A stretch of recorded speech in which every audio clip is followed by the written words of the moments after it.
This is the brief on the geometric and mechanical analysis of the magnetic field tensor. Okay, so what's this all about? Well, it really dives into the elegant math that connects how we define a magnetic field using the magnetic field tensor to the actual physical forces it exerts on stuff, which is described by the Maxwell Stress Tensor. First, you've got to handle a key mathematical requirement right up front. You have to prove that the product of the field tensor with itself has a special property called symmetry.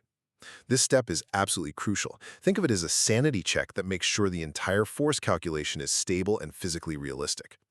Second, once that symmetry is confirmed, we can see what that tensor product is really made of.